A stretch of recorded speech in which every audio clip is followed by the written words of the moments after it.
Brando, mga alagad kami ng batas at napapaligiran ka na namin, kaya sumuko ka na! Alagad ka lamang ng batas, samantalang ang batas ay nasa aking kamay!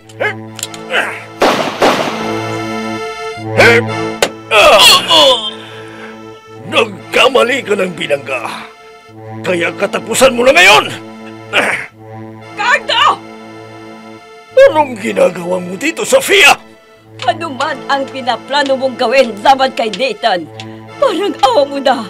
Huwag mo nang ituloy. Anong ibig mong sabihin? Nalalaman mo ba yung sinasabi mo? Batid mo kung anong ginawa ng lalaki ito sa aking anak. Eh, dapat sa lalaki ito ay mamatay! Cardo, huwag! Plano mo pa yatang ipagtanggol ang lalaking ito na kinamumuhian mo! At ikaw, Nathan, magaling na pulis. Magdasal ka na dahil katapusan mo na! Nathan!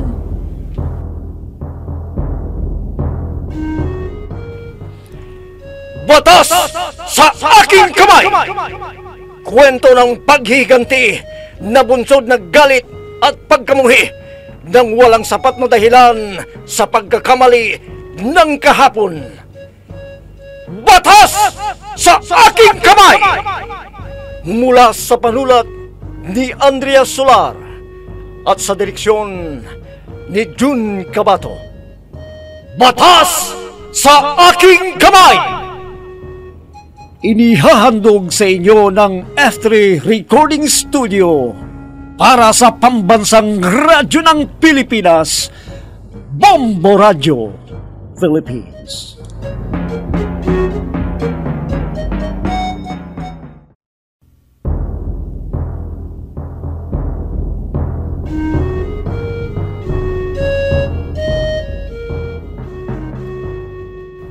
At ngayon, mga kaibigan, narito ang pagpapatuloy ng ating dulang pinamagatang Batas sa aking kamay!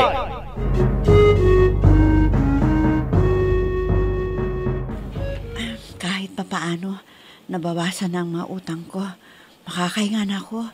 Unti-unti kong nabayaran ang pagkakasal ng bahay namin. Kumusta na ang negosyo ng kapatid ko? Kayo pala, Congressman. Good morning po. Okay lang naman po. Congressman? Tama bang narinig ko? Tinawag na congressman ang dumating? Nasaan si Althea? Good morning po, sir. Hi, Miss Beautiful. Good morning. Ikaw bang sekretary? Opo. Ano pong may paglilingkod ko sa inyo, sir? Sir? Sir lang bang itatawag mo sa akin? Hindi mo ba ako kilala kung sino ang karap mo ngayon, Miss Beautiful? Nasaan ba si Althea? Althea! Althea! Sir!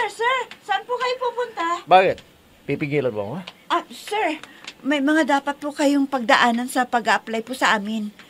Una po, iparehistro po ninyo ang inyong pangalan dito sa receiving area. At pagkatapos, saka kayo pumasok sa agent's room. At pagkatapos po ay sa... Nasaan bang head ng agent na to? Nandun po siya sa kanyang opisina. Bueno, tawagin mo siya at papasukin mo sa manager's room.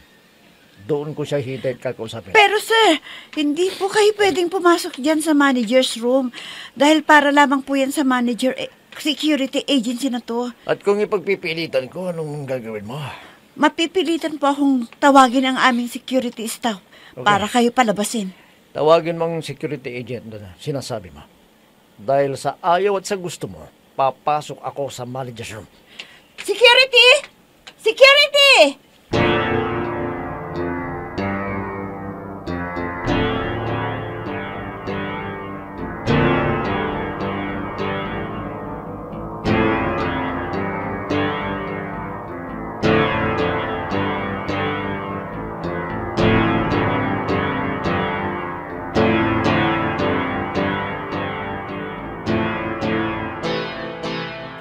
Ano? Sangkot ang isang congressman sa bank robbery na nangyari kamakailan? Opo, Inang. At nagkataon pa po na ang ama ng nasasangkot na congressman ay ang hepe ng aming pulisya. Ha? Opo, Inang. Kaya po hindi ko po alam ang aking gagawin. Paano mo naman alam na sangkot ang congressman? May ebidensya ka ba? Ako po mismo ang nakasaksi. Nasangkot po si congressman sa nakawan sa isang bangko. Ano? Hindi ko ho alam gagawin ko, Inang. Kaya ko sinasabi ito sa inyo. Dahil hindi ko alam ang aking gagawin. Teka. Kung maibidensya ka na sangkot ang congressman sa bank robbery, tulad ng larawan, pwede sana. Nakunan mo ba ng picture? Hindi ho eh. Anong gagawin ko, Inang? Teka anak. Huwag kang padalos-dalos dahil parehong malalakas na tao ang makakabangga mo. Pero alagad ako ng batas, Inang. Dapat na mahuri ang salarin ng pagnanakaw sa bangko. Kailangang mapanagot natin ang congressman na yon. Anak, para kang bumabangga sa pader nang wala kang kalaban-laban. Ang ibig ho ba ninyong sabihin ay tatahimik lamang ako? Nasaan ang hustisya na may-ari ng bangko kung hindi ako magsasalita? Bakit pa ako naging alagad ng batas kung hindi ko rin lang huhulihin ang salarin? Anak, buhay mo ang nakasalalay. Kahit huwag ka munang kumilos, parang awa mo na.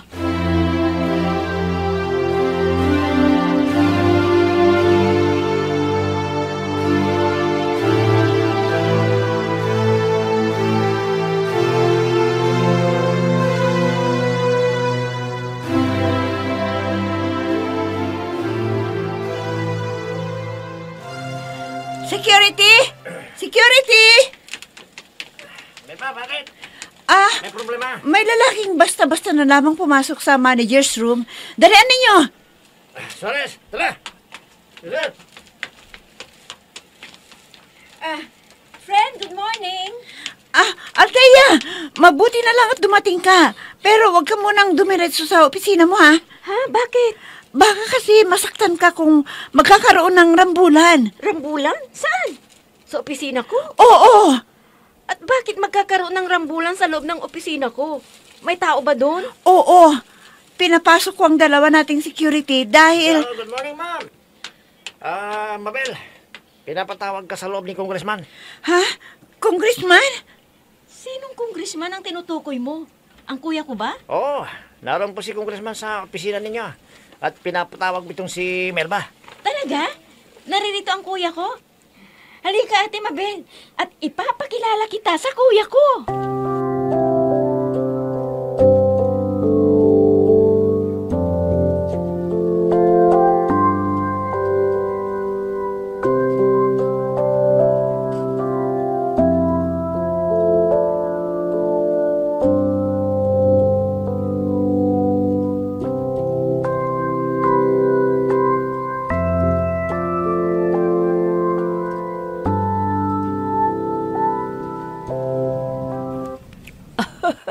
O Yaya, narito ka na pala. Akala ko, bukas ka pa uuwi dito. Siya nga pala.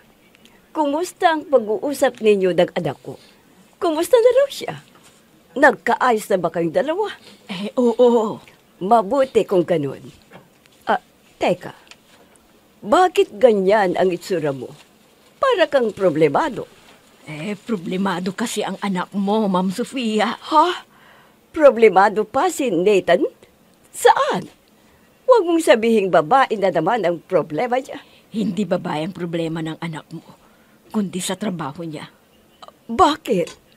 Anong problema sa trabaho niya? Hindi niya magawang mai-report ang krimen dahil parihong malalaking tao ang sangkot.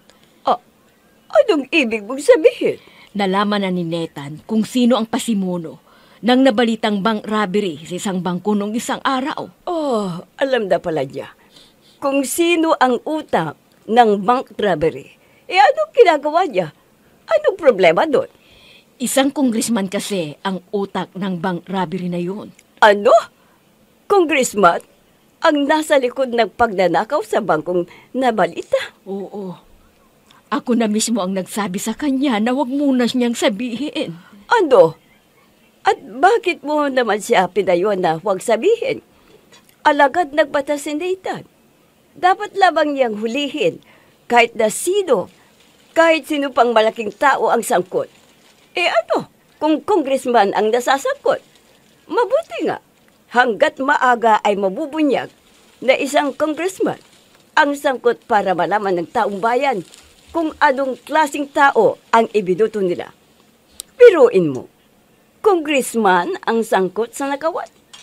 Congressman na tagagawa ng batas, pero siya pala ang unang-unang sumisira ng batas niyang ginagawa.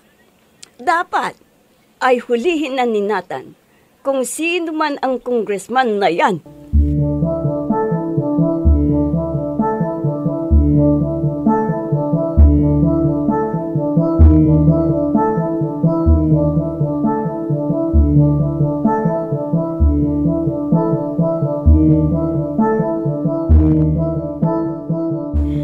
Halika, Ate Mabel, at ipapakilala kita sa kuya kong congressman. Ha? Oh, narito pala ang pinakamaganda kong kapatid. Late kaya atang dumating. Hi, kuya. Salamat at bumalik ka dito. Kala ko matatagalan ulit bago tayo magkita eh. Oh, Miss Beautiful. Nasaan ang security man mo na sinasabi mong magpapalabas sa akin? Nasaan sila? Teka, magkakilala na ba kayong dalawa? Ate Mabel, ang Kuya Brando ko pala, ang kasalukuyang congressman sa distritong ito. Kuya, si Ate Mabel ang sekretary ko. Kuya mo siya? Oo, ang pinakabata at pinakagwapong congressman sa distritong ito. Alam mo, may kasalanan ka sa akin. Itong sekretary mo kasi. May kasalanan sa'yo si Ate Mabel? Oh, Miss Beautiful. Bakit hindi mo sabihin sa kapatid ko kung anong kasalanan mo sa akin? Ate Mabel, may kasalanan ka nga ba sa kuya ko? Kuwan kasi. At hindi ako basta-basta tumatanggap ng sorry. Kailangan may halong action ang paghingi mo ng paumanhin. Ha? Anong ibig mong sabihin, kuya?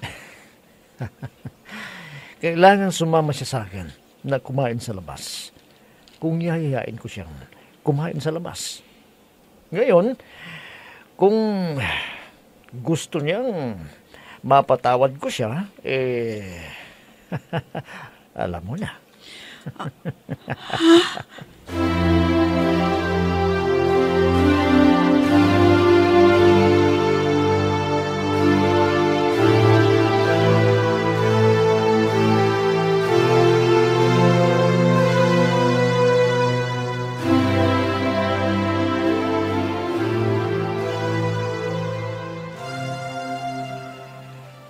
Mendes, kumusta ang sinabi mong minamanmanan mo? May nakuha ka na bang impormasyon? Ano kayang sasabihin ko? Mendes, nakikinig ka ba? Ikaw mismo ang nagsuggest sa gagawin mong pagmamanman. Pinagbigyan naman kita, kaya magsalita ka. May maganda bang kinahinatnan yung suggestion mo? Dapat ko na bang sabihin na mismong anak nito ang sangkot? Paniniwalaan kaya niya ako? Hindi kaya niya pagtatakpan ng anak niya? Hindi kaya ako pag-iinitan ng hepe na to kung sasabihin kong anak niya mismo ang sangkot? Oh, natameme ka. Yan ang hirap sa ibang mga pulis dyan. Ang magyabang lang ang alam gawin. Magaling lamang sa paninipsip. Alam mo, Mendez, hindi ko naabot ang posisyon kong ito dahil may malakas akong backer. Naging hippie ako ng departamentong ito dahil sa sikap at tiyaga ko at dedikasyon ko sa trabaho. At hindi ko ito narating dahil lamang sa paninipsip ko. Pinagpaguran ko ang bawat ranggo na naabot ko sa departamentong ito.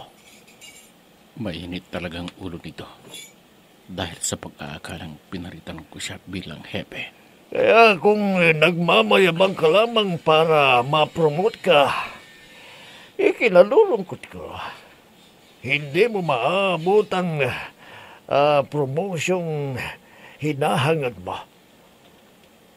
Oh, magsalita ka. Patunayan mo na karapat-dapat kang maging pulis. Na handang isugal ang buhay para sa kapakanan ng taong bayan. Oh, bakit mananahimik ka lang ba? Wala bang nangyari sa ginawa mo? Sir, bigyan niyo po ako ng panahon para makakuha ako ng sapat na ebidensya. Sapat na panahon? Bakit kailangan po ng sapat na panahon kung talagang alam mo na kung sino ang utak ng nakawaan sa bangkong yon? Teka muna.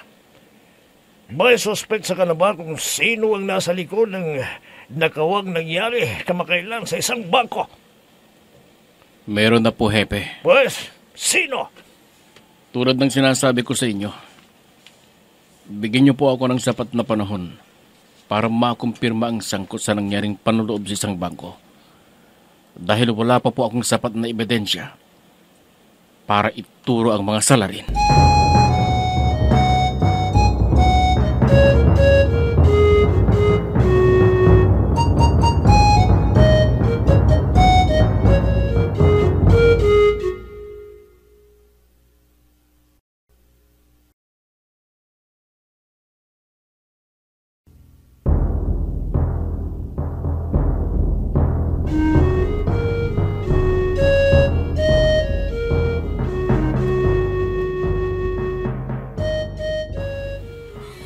Oh, hindi ba, Yaya?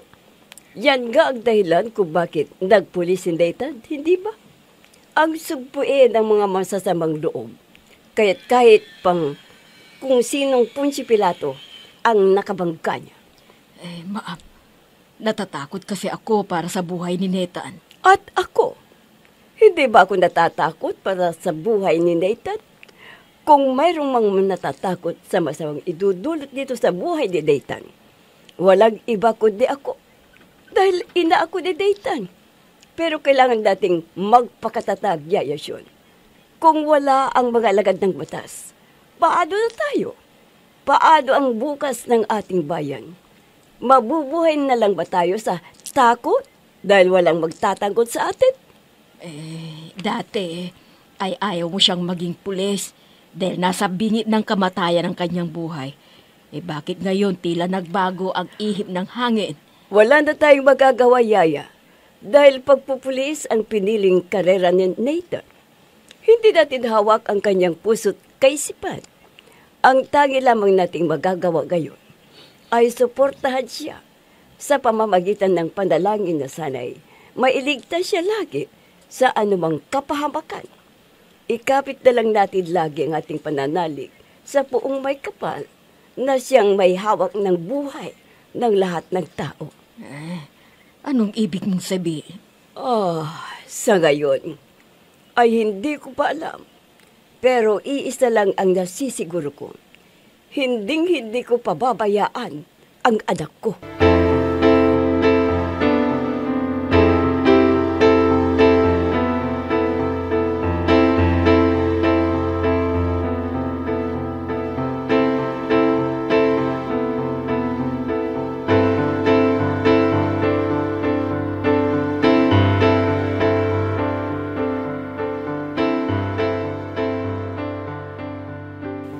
Sige, muli lamang kayo ng kahit ano.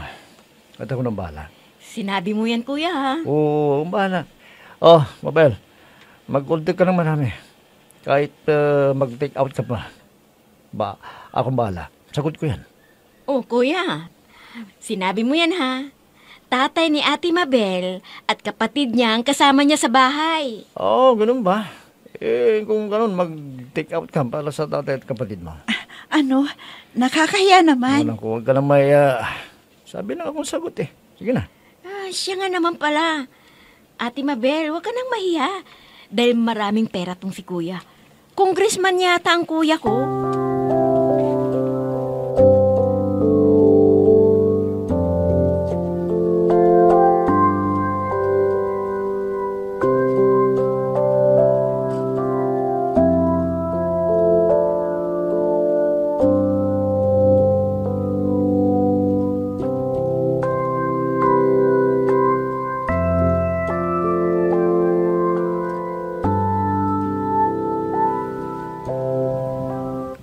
kailangang makakalap ako ng sapat na ebidensya para mapatunayan ko na may kinalaman ang Congressman Brando na yon sa nangyaring nakawan sa bangko.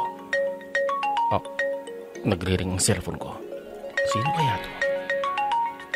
Oh, ang asit ko pala. Siguradong may sasabihin ito sa akin. Oh, pare! Anong balita? Ano? Positive ang lugar na yun? Napatsesyon ng Shabu. Sigurado ka? O sige. Salamat sa impormasyon pare ha. Bukas na ang pera mo.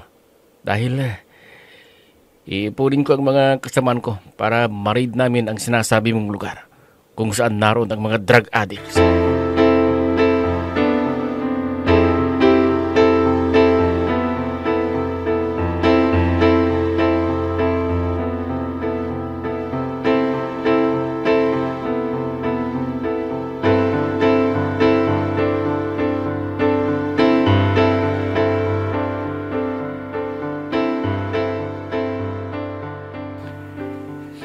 Mga bata, sigurado ba kayo na safe ang lugar na ito sa atin?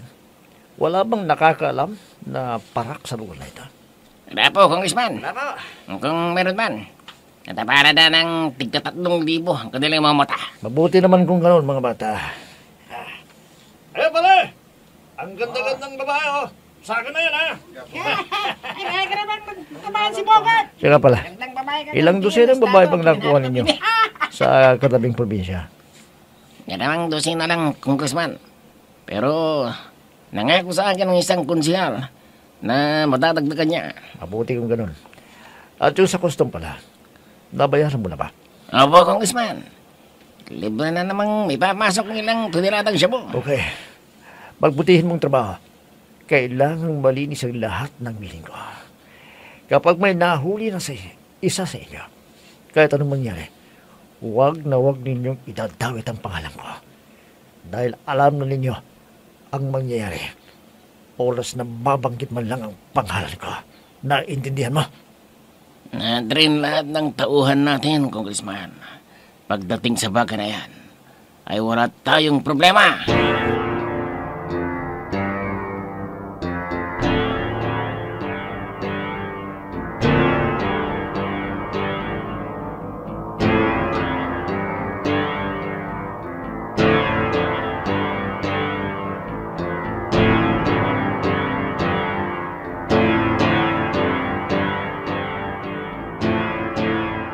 Kumusta ang negosyo, Ate Mabel?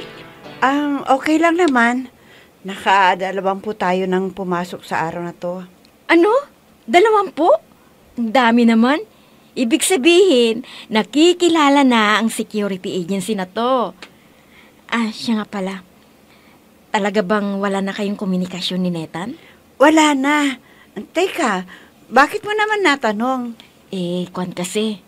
Palagay ko ay tinamaan sa'yo ang kuya ko. May gusto sa'yo ang Congressman Brando Sanchez, friend. Ha? At kung ako ang tatanungin mo, boto ako sa'yo. Teka, may pag-asa ba ang kuya ko sa'yo, friend? Ha? May pag-asa ba siya sa'yo?